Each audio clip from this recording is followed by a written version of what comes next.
ভালোবাসার জায়গা মদিনা, ভালো লাগার জায়গা মদিনা, ভালোবাসার জায়গা মদিনা, ভালো লাগার জায়গা মদিনা। এত সুন্দর জায়গা কোথাও দেখি না, জোরে বলো। এত সুন্দর জায়গা কোথাও দেখি না, সাজিয়েছেন দয়াল রব্বানা। ভালোবাসার জায়গা মদিনা, ভালো লাগার জায়গা মদিনা, ভালোবাসার জায়গা মদিনা, ভালোবাসার জায়গা মদিনা, ভালো লাগার জায়গা মদিনা। মদিনা শরীফে নূরের খাজিনা, জোরে বলুন। মদিনা শরীফে নূরের খাজিনা, আশিক ছাড়া অন্য বোঝে না। ভালোবাসার জায়গা মদিনা, ভালো লাগার জায়গা মদিনা, ভালোবাসার জায়গা মদিনা। মুমিন যতই নবীর উপরে দুরূদ পড়ে তার মন চাই যেন আরো পড়ি আরো পড়ি আরো পড়ি, নাকি? কিন্তু কিছু মানুষ আছে তারা বলবে দুরূদ টুরূদ সব পড়তে হয় না, এসব পড়া শিরক বেদাত। কিন্তু যারা মুমিন হবে, আশিক প্রেমিক হবে নবীর, তারা যতই দুরূদ পড়ুক না কেন আরেকটু পড়ি আরেকটু পড়ি করবে মন। তাই কবি বলছেন, যতই দরুদ পড়ি তৃপ্তি মিটে না, জোরে বলুন। যতই দরুদ পড়ি তৃপ্তি মিটে না, সুন্নাতে শান্তি থাকে না, জোরে।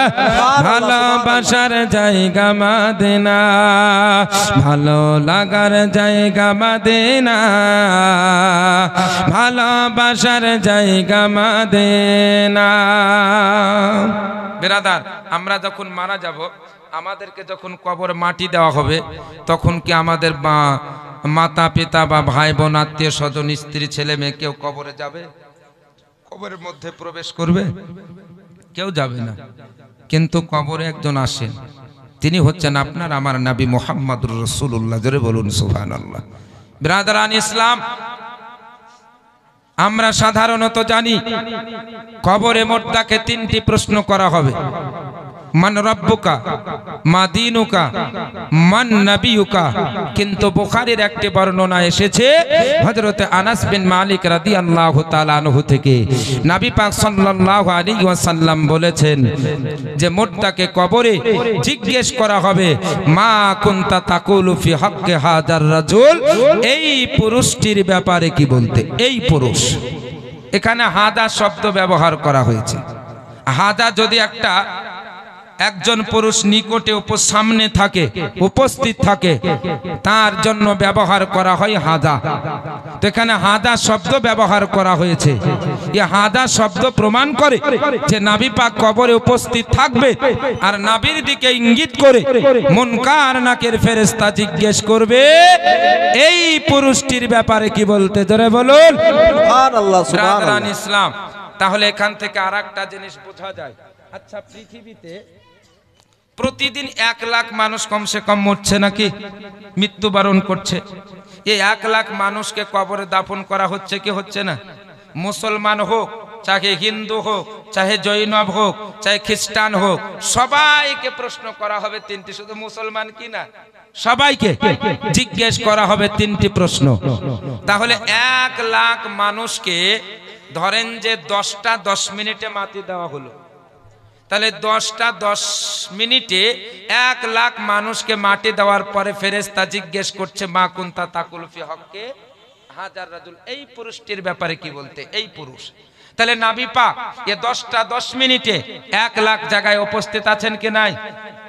উপস্থিত আছেন। একই আমরা বলি হাজির ও নাজির, একই বলা হয় হাজির ও নাজির।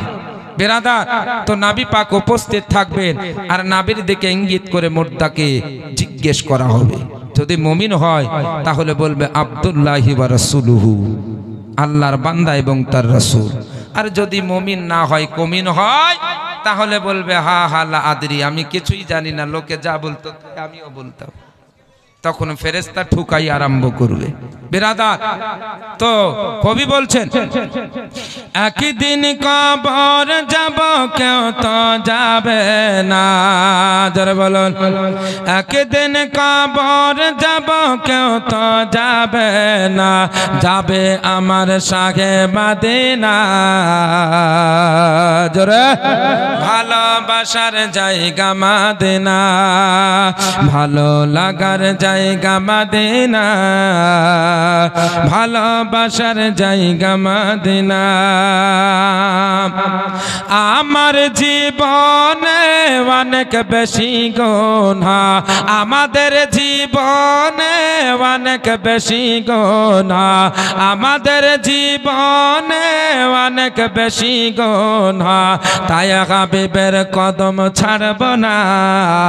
সকলে বলে আল্লাহুম্মা আমিন। তাই হাবিবের কদম ছাড়ব না, ভালোবাসার জায়গা মদিনা, ভালো লাগার জায়গা মদিনা, ভালোবাসার জায়গা মদিনা। এত সুন্দর জায়গা কোথাও দেখি না, এত সুন্দর জায়গা কোথাও দেখি না, বানিয়েছেন সাজিয়েছেন দয়াল রব্বানা, ভালোবাসার জায়গা মদিনা।